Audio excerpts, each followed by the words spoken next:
Welcome to Jaya's homely kitchen. ഞാനിവിടെ ചെയ്യാൻ പോകുന്നത് കൊഞ്ച് പിരട്ട് കറി. ഇതിനാവശ്യമുള്ള സാധനങ്ങൾ എന്തൊക്കെയാണെന്ന് നോക്കാം. ഞാനിവിടെ എടുത്തിട്ടുള്ള ഒരു 150 ഗ്രാം കൊഞ്ച് ക്ലീൻ ചെയ്ത് ഉപ്പും മഞ്ഞളും ഇട്ട് കഴുകി വൃത്തിയാക്കി വെച്ചിട്ടുണ്ട്. പിന്നെ മസാല അരയ്ക്കാനുള്ള സാധനങ്ങൾ എന്തൊക്കെയാണെന്ന് നോക്കാം. ഒരു സവാള, 10 ചെറിയ ഉള്ളി, 4-5 വെളുത്തുള്ളി, ഒരു ചെറിയ കഷ്ണം ഇഞ്ചി, ഒരു പച്ചമുളക്, ഒരു വലിയ തക്കാളി, പിന്നെ കുറച്ച് കറിവേപ്പിലയും മല്ലിയിലയും വേണം, വെളിച്ചെണ്ണ, കുറച്ച് വെള്ളം, പിന്നെ മസാലയ്ക്കുള്ളത് മുളക് പൊടി, മല്ലിപ്പൊടി, മഞ്ഞൾപ്പൊടി, കുരുമുളക് പൊടി, ഗരം മസാല പൊടി, പിന്നെ പട്ട, കുറച്ച് പെരിഞ്ജീരകം.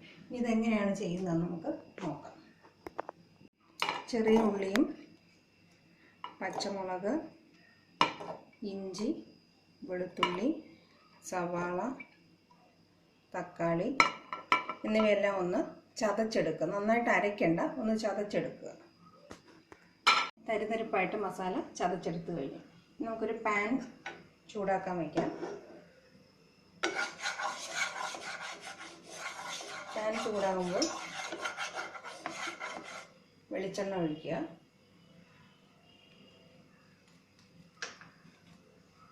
വെളിച്ചെണ്ണ നന്നായിട്ട് ചൂടാക്കണം.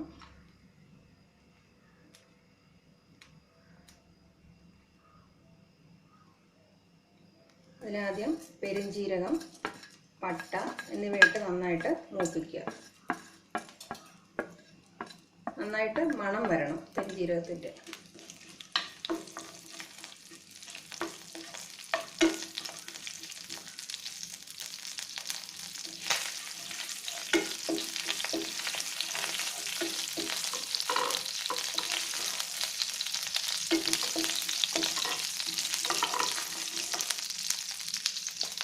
കറിവേപ്പിലയും കൂടെ ഇട്ട് കൊടുക്കുക.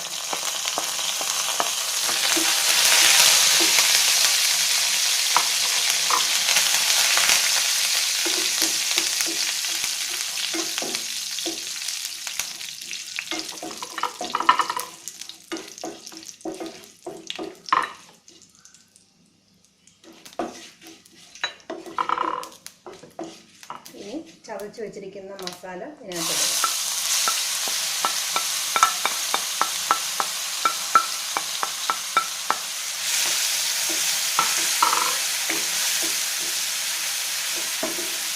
നന്നായിട്ട് എണ്ണ തെളിയുന്നത് വരെ വഴറ്റിയെടുക്കുക.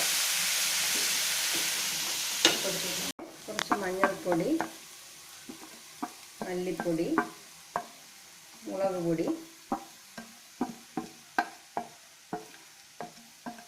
എല്ലാം ഇട്ട് നന്നായിട്ട് വഴറ്റിയെടുക്കുക.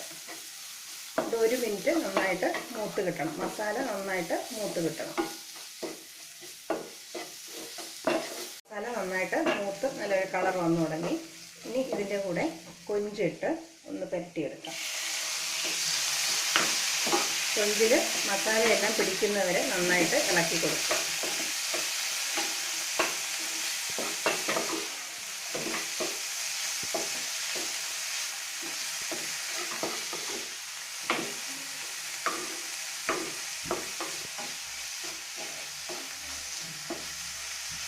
ഇങ്ങനെ പൊതിഞ്ഞ് വരുമ്പോൾ ഒരു 1/2 കപ്പ് വെള്ളം ഒഴിച്ച് അടച്ചു വെച്ച് വേവിക്കുക. ഇനി അടച്ചു വെച്ച് ലോ ഫ്ലെയിമിൽ ഒരു 6-7 മിനിറ്റ് വേവിക്കുക. ഇതിപ്പോൾ നന്നായിട്ട് ഡ്രൈ ആയിട്ട് വന്നു കഴിഞ്ഞു. ഇനി നമുക്ക് ഫ്ലെയിം കുറച്ച് വെച്ചിട്ട് മസാലപ്പൊടിയും കുരുമുളകും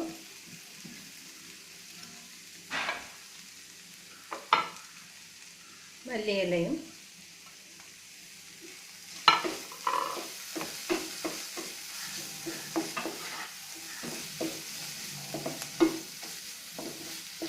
ചേർത്ത് കൊടുക്കാം. ഇപ്പോൾ നമ്മുടെ കൊഞ്ച് പിരളൻ റെഡിയായി. കൊഞ്ച് പിരട്ട് തയ്യാറായി കഴിഞ്ഞു. ചോറിൻ്റെ കൂടെ കഴിക്കാവുന്ന നല്ലൊരു കറിയാണ്. ഇത് എളുപ്പം ഉണ്ടാക്കാൻ പറ്റുന്നതാണ്. Thank you for watching my video.